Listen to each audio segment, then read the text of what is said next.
हाय दोस्तों, नमस्कार। आज संडे और बहुत लोगों का फ़ोन आते हैं कि सर आप कुछ हमको मोटिवेटेड जो लेक्चर देते हैं वो बहुत पसंद है। तो मैंने सोचा क्यों ना और कुछ ऐसा कुछ मोटिवेटेड स्टोरी लाए जो अपने सबके लिए काम लगे और हम उस सुन के कुछ हमको प्रेरणा मिले, हम कुछ एक दूसरे के साथ अपने व्यू एक्सचेंज करें। मैं पढ़ रहा था रतन टाटा के ऊपर। आप सबको मालूम है कि वो बहुत बड़ी हस्ती है, एक बड़ा इंडस्ट्रियलिस्ट है, लेकिन साथ साथ में हमको उससे बहुत कुछ सीखना है।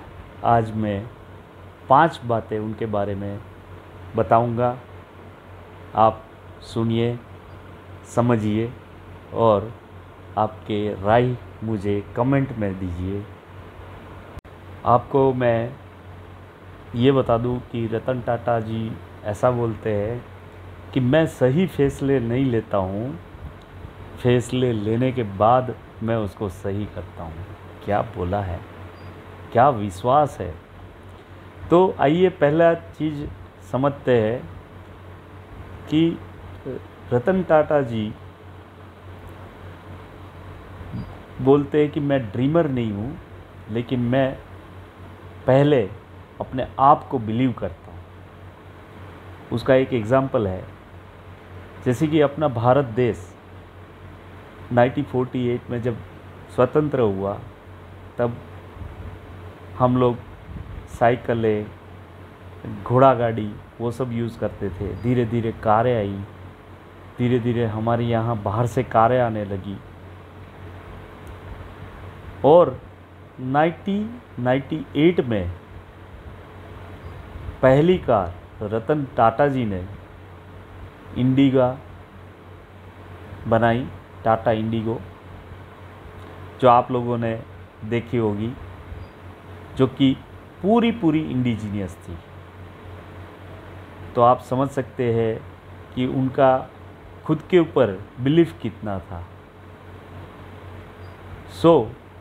यहाँ सीखने वाली ये बात है कि अगर हम लोग अपने आप के ऊपर बिलीव करेंगे तो कुछ भी हम कर सकते हैं।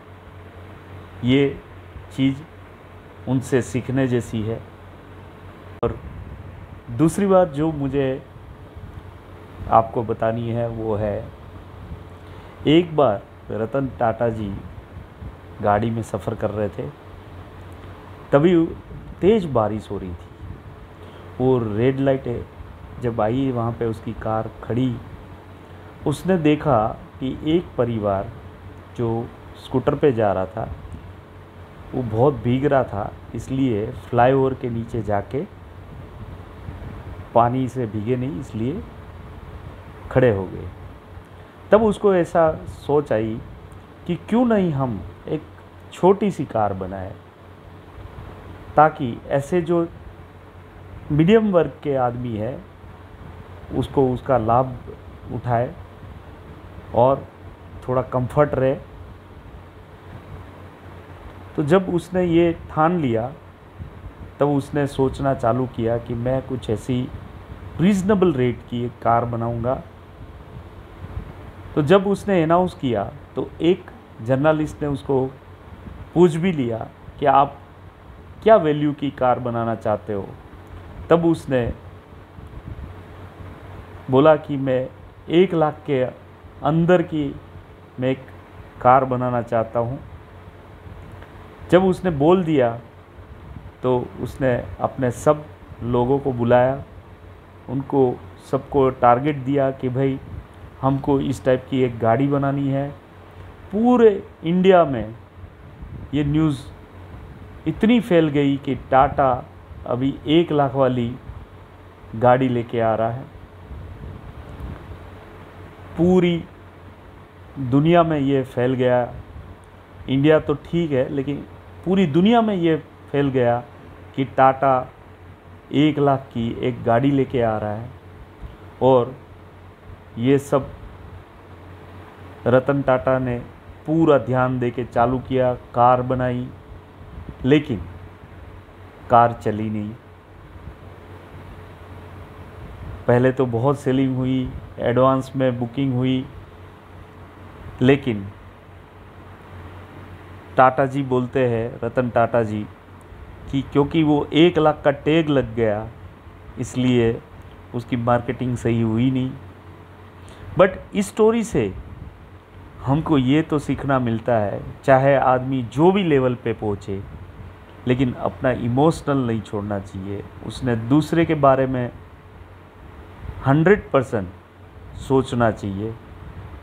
आज रतन टाटा जी कहीं पे भी पहुंच गए थे, लेकिन उसने ये सोचा कि एक मिडिल क्लास के आदमी अगर कार में ट्रैवल करे, वो उसका एक ड्रीम था, उसने सक्सेस करने का ट्राई भी किया।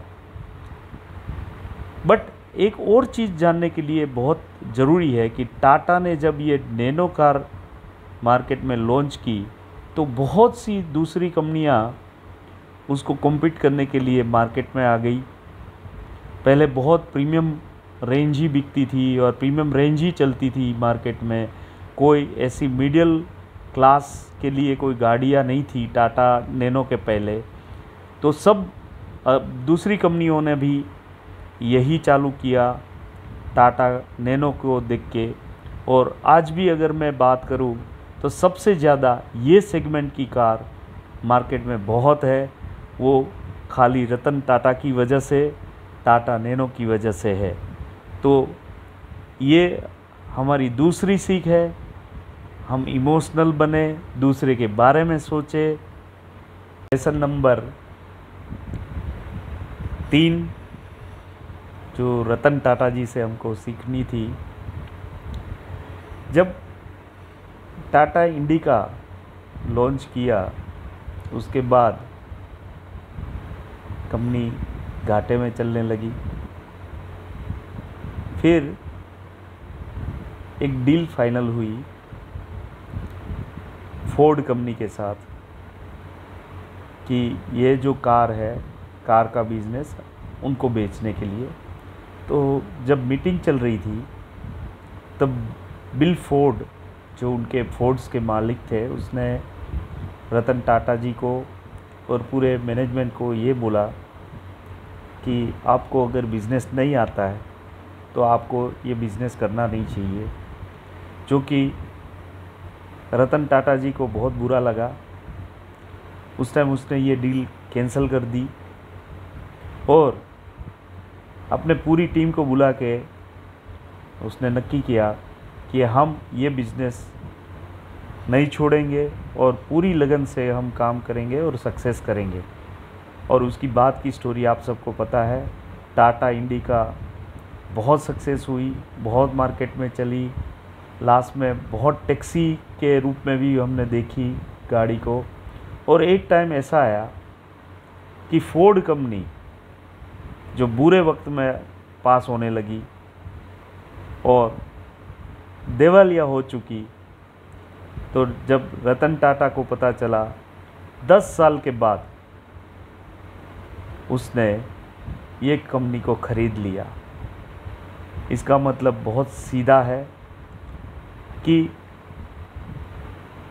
पूरी दुनिया कुछ भी बोले, अपने को कुछ बोलने का ज़रूरत नहीं है।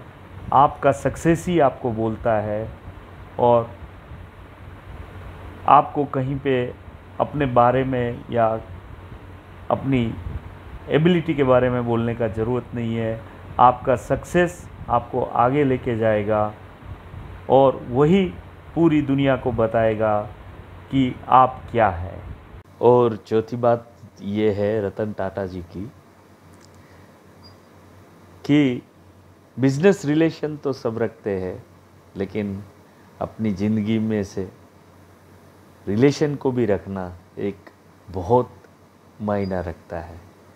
अगर वो सीखना है तो रतन टाटा जी से हम सीख सकते हैं। रतन टाटा जी ने एक इंटरव्यू में बोला था कि मुझे 4 बार प्यार हुआ था। कुछ वजह है जिससे वो शादी नहीं कर सके। उसने ये भी एक इंटरव्यू में बोला था कि एक अमेरिकन लड़की से उसकी शादी करने का पक्का हुआ था और वो लड़की आने वाली थी इंडिया में, लेकिन उस टाइम कुछ इंडो चाइना का तनाव चालू हो गया था तो वो नहीं आ पाई और बाद में उस लड़की ने दूसरी जगह पर शादी कर ली। लेकिन उसने फिर भी रिलेशन रखे हैं, उनके साथ फ्रेंडशिप है रतन टाटा जी की। अगर यही चीज़ दूसरे लोगों के साथ हुई होती तो वो टूट जाता, बिखर जाता, लेकिन रतन टाटा जी जैसे लोग एक स्ट्रॉन्ग रख सकते हैं ऐसे रिलेशन को।